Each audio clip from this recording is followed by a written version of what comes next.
Okay? Pag-aaralan natin is multiplying decimals. So, how do we multiply decimal numbers? Okay? Ganito lang. Para ka lang normal na nagta-times ng mga numbers. 7.8 times 5.1. Okay? So, ganito lang. 1 times 8. 1 times 7. So, tapos na tayo dito kay 1 ay times na dyan. So, ito naman, ta-times doon. Okay? 5 times 8. 40. 0. Carry. 4. 5 times 7. 5 times 7, 35. Plus 4. 39. Okay, tapos i-add 8, 7, 9, 3. Tapos bibilangin mo lang kung ilan yung decimal numbers.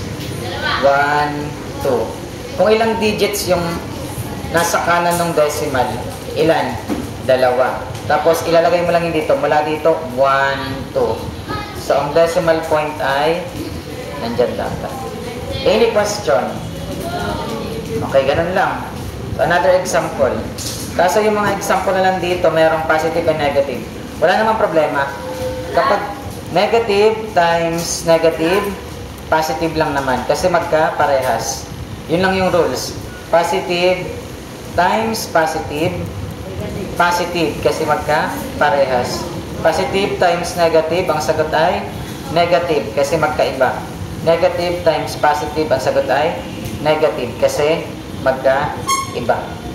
Yun lang naman yung rules. Pag magkaparehas ang symbol, positive ang sagot. Pag magkaiba, negative ang sagot. Okay, let's compute this. Okay. 5.5 times 4.87. Para mas madali, ilagay natin to sa taas para mas madali compute. So, 4.87 times 5.5. Okay? So, dahil parehas naman to negative, positive lang ang sagot, kaya hindi ko na nilagay. Okay, let's compute. Tahimik. 5 times 7? 35. 5 carry 3. 5 times 8? 40. Plus 3? 43. So, 3 carry 4. 5 times 4? 20. Plus 4? 24. Okay. So, yung kabila naman. So, ganun lang din. 5 lang din naman ito. 5 ito. 5 din ito. So, pag tinimes ito ron, same lang din ang lalabas sa sagot. So, 5, 3, 4, 2. So, i-add na natin. Let's add 5, 8, 7, 6, 2. Bilangin natin yung decimal digit. Dalawa dito. Dito ay isa. So, ilan na? 3. Bilang ka lang ng 3. 1, 2, 3. So, dito na yung decimal point. So, positive lang din naman ang sagot. Any question? Next, number 3. So, ito.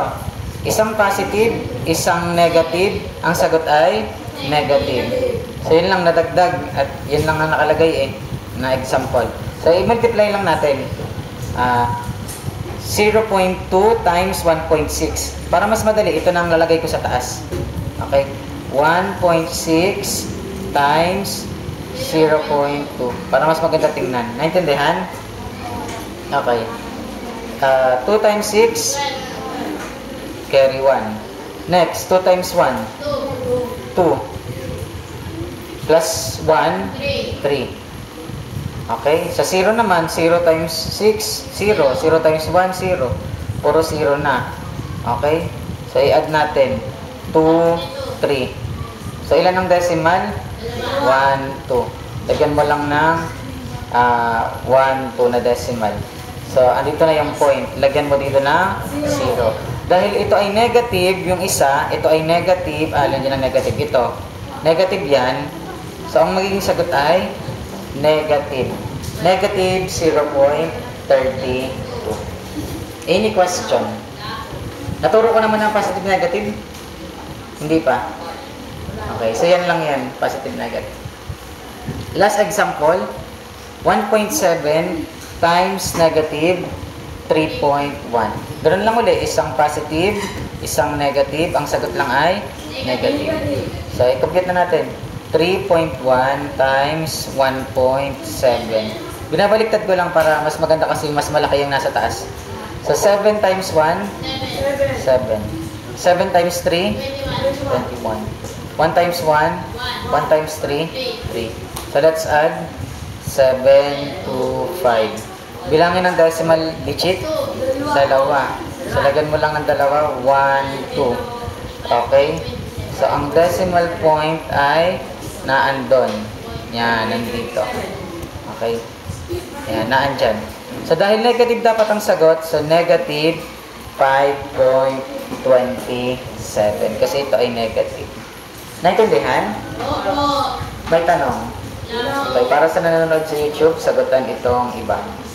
5, 6, 7, 9, at 10.